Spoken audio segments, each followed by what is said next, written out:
एक जंगल में मौनी चिड़िया अपने माता पिता के साथ रहती थी। मौनी बहुत ही बदमाशियां किया करती थी। मौनी की माँ उसे हर रोज समझाती थी, मगर मौनी अपनी माँ की कोई बात नहीं मानती थी।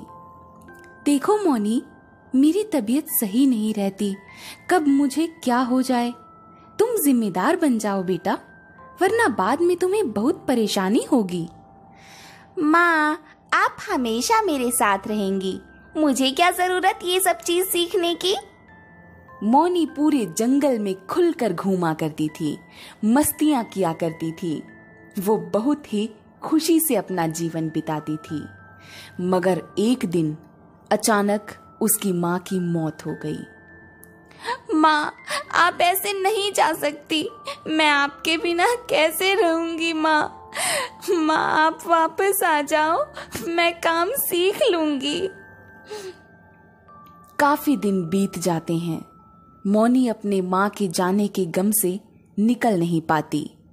मौनी की यह हालत देखकर मौनी के पिता दूसरी शादी करने की सोचते हैं, ताकि मौनी को फिर से एक माँ का प्यार मिल जाए। कुछ दिनों बाद मौनी के पिता रिंकी चिड़िया से शादी कर लेते हैं। रिंकी, देखो मौनी की माँ उसे बड़े ही प्यार से पालती थी। उसे अभी चीजों को सीखने में समय लगेगा। अचानक से माँ के चले जाने की वजह से वो बहुत उदास हो गई है। तुम उसे एक अच्छी माँ की तरह समझाओ।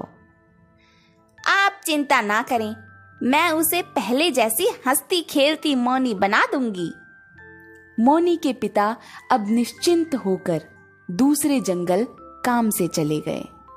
मौनी के पिता के जाने के बाद रिंकी अपना असली रूप मौनी को दिखाने लगती है। सुन मौनी, अब ये तेरा रोना धोना बंद कर दे। तेरी माँ अब वापस नहीं आने वाली है, और एक तो उसने तुझे कुछ सिखाया नहीं। चल काम पे लग जा, ज्यादा समय नहीं दूंगी तुझे ये सब समझने में। माँ, आप ये क्या कह रही हैं?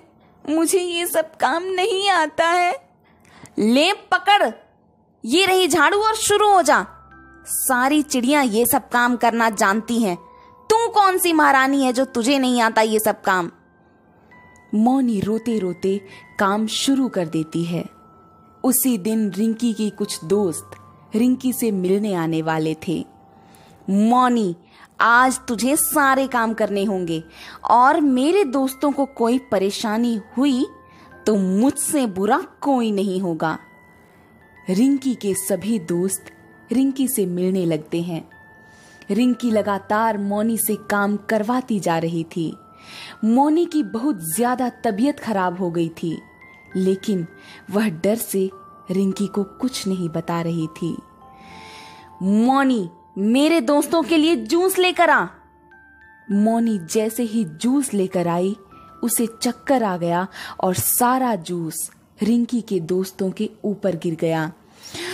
ये तूने क्या किया? एक काम ढंग से नहीं होता तुझसे। तुझे तो मैं आज सारा काम करना सिखा कर ही रहूंगी।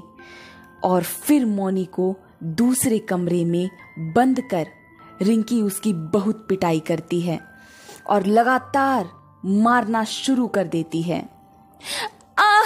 माँ, मुझे बहुत दर्द हो रहा है, मुझे माफ कर दीजिए। मैं सुबह से काम कर रही हूँ, इसीलिए मुझे चक्कर आ गया था। माँ, झूठ मत बोल। तू जानबूझकर मेरे दोस्तों के सामने मेरी नाक कटवाना चाहती थी। रिंकी मौनी को सूखा दाना देकर रूम में बंद कर देती है।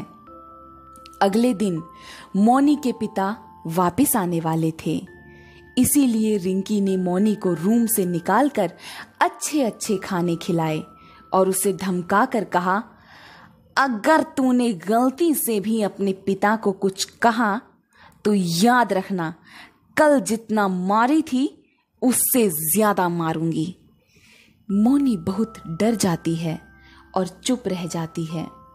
मौनी के पिता आते हैं तो मौनी को बिल्कुल शांत देख कुछ समझ नहीं पाते। कोई बात है क्या मौनी? तुम इतनी शांत क्यों हो? नहीं नहीं पिताजी, ऐसी कोई बात नहीं है, मैं बिल्कुल खुश हूं। मौनी के पिता को मौनी की बात सच्ची नहीं लगी। वो उसका पीछा करने लगे। तभी उन्होंने मौनी को अपनी माँ की तस्वीर से बात करते सुना। माँ, क्या आपको पहले से ही पता था कि आपके चले जाने के बाद पिताजी मेरे लिए एक ऐसी माँ लेकर आएंगे जो मुझे दिन भर मारेंगी और मुझसे सारे काम करवाएंगी? इसीलिए आप मुझे सारे काम सीख लेने को कहती थी ना माँ? इतना कहकर जोर जोर से मौनी रोने लगती है। यह सब सुन मौनी के पिता को बहुत गुस्सा आता है और वो सीधा रिंकी के पास जाते हैं। तुमने क्या सोचा था रिंकी? तुम मेरी बेटी को धमका दोगी और उसके साथ इतना जुल्म करती रहोगी और मुझे कुछ पता भी नहीं चलेगा? अभी के अभी निकल जाओ मेरे घर से। ये आप क्या कह रहे हैं? मैंने क्या किया? मैंने तो बहुत ध्यान रखा था मौनी का। अब मैं क्या करूं? उसे अपनी माँ का गर्म खत्म ही नहीं होता। तुम्हें क्या लगता है मैं तुम्हारी बातों में आ जाऊंगा?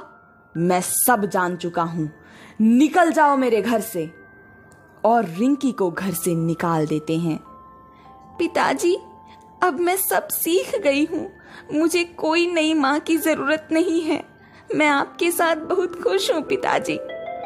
इसके बाद मौनी और उसके पिता खुशी खुशी रहने लगते हैं।